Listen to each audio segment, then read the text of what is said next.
How's it over there? How's it going? Are you good? In the hood. I am, and I'm breathing heavily. Is it because I'm unfit? Likely, but not really, because I actually work out. It's because I'm walking while talking. It's like 7:02, walk the talk, know what I'm saying? Anyway, whatever. So, you know, there's a lot more forestry back there, but I don't want to go down there. I literally don't. This is our country. It's got issues. What you're looking at over there, okay, I wish I could turn my camera. I don't want to make it that uncomfortable. Is someone that's having a hard time. While, I guess those are the inequalities of any country. While everybody else is having a not so hard time.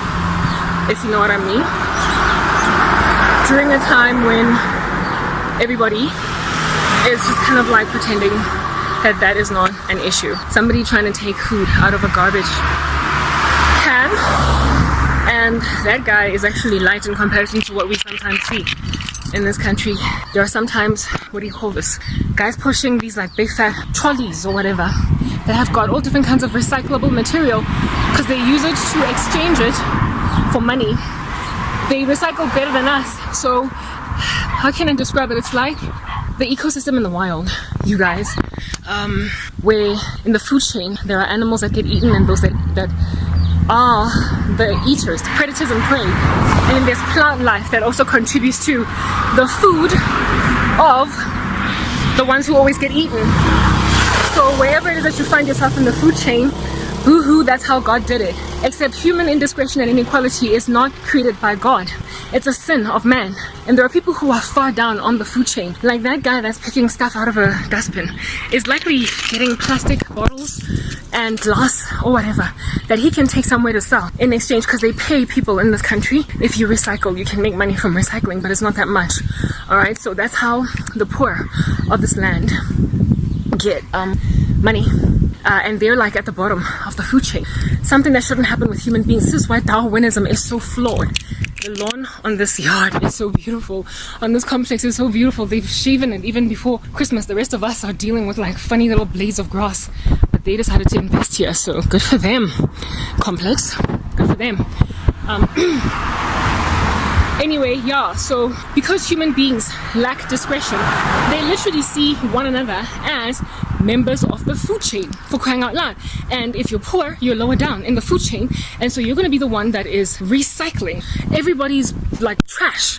You're gonna, you know, the dustbin in our houses has got glass, it's got plastic, it's got apple cores, it's got all these other random weird things in it, and we have a responsibility to separate them according to glass, apple cores, like perishable goods.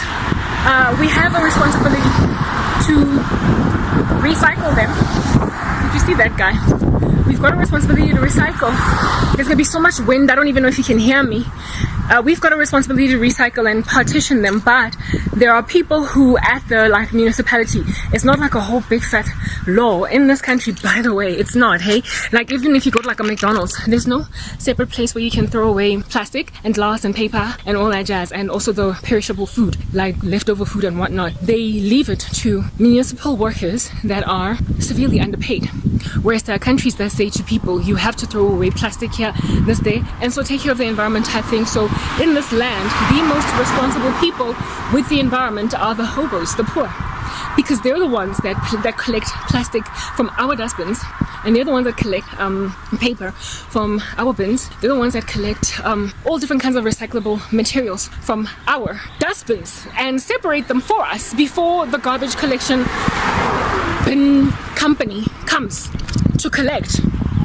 Meaning that they have put them at the bottom of the food chain, but they're doing such an important job. It's classist. Like I did let you guys know that South Africa is the most, literally is number one in the statistic in the world. All the wrong reasons that they're number one for. Unequal economy or unequal society in the world. In the world. It is the most unequal society in the world. And so there's a lot of classism on the ground here in this nation. You know what, guys, I don't understand this nation. I'm sorry, I know I'm scattered all over the show, right? There are so many houses that could get solar panels because our country has for years wreaked havoc in our lives. So many. and yet they don't. Like, there's literally rarely anybody that has got solar panels. They're taking it in their stride, and I don't understand it. I literally don't understand it. Okay, so I'm turning a corner here. Anyway, let me finish talking about the whole recycling thing. The people who recycle are at the bottom of the food chain, and they do a much more important job than us. We go into our 9 to 5s, our corporate jobs, and our cushy, throw away apple cores in the same bin as plastic and glass and all that jazz, and then somebody else does it for us, and then we don't appreciate them, we don't respect them, and we leave them poor. That's the first thing. The next thing is what I'm talking about with this. I want to go back to the topic of solar panels. Right, so why are all these houses? These are people who can afford them if they wanted to. They can. These are not cheap homes at all, okay? And yet these neighbors of mine are strangely just sitting out a crisis in the nation. I don't know how many times I have recommended this, but they took me out of corporate South Africa and anywhere at all that I can be influential. The only place that they have a solar panel is, as you can see over there. Can you guys see? I really hope you can see what I'm looking at. That that tiny little solar panel is there for, oh come on, you and your car, is for the gate. They've put a solar panel to operate the gate during the current power cut that is going on. Can you see that solar panel, guys? Can you? Where is it? There, yes, thank you. Yeah, they're the only ones. Wow, the farther you get away from this complex, the better. Okay, the solar panel, that's the only place that they have it, but the whole complex doesn't have it. And if I was still employed and within any kind of, I used to belong to the telecommunications industry. It's close enough to the electrical industry, really. In Telco, where I used to work, I'm so hot right now, like I can feel myself turning 10,000 shades darker, but anyway, who cares? Where I used to work, and I'm not wearing sunscreen, irresponsible deed, but I don't have money.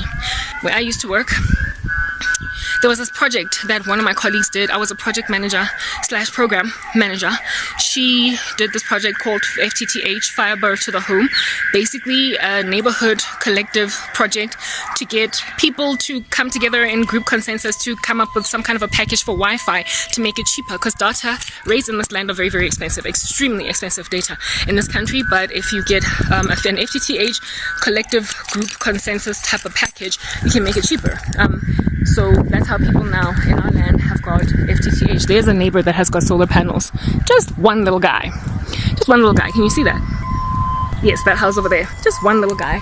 Everybody else doesn't have them. Anyway, so I remember just thinking, why don't South Africans do, or why don't companies in this country come up with a bit of an FTTH, but tantamount of it for electricity, for whether it's wind or solar power, whatever, to power up neighborhoods like this? Because I'm pretty sure that all these people, that little river I was telling you about, or that lake or whatever, like body of water that flows, it's going all the way through here, and then there's a bridge that I'm walking on, and then it just goes all the way there.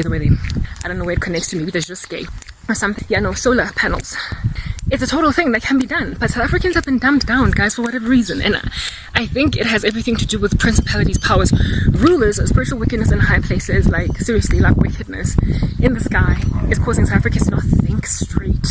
They're not thinking straight. And as a result of not thinking straight, they're not coming up with solutions to overcome a silly government that is not getting uprooted fast enough. Let's move on to the next part.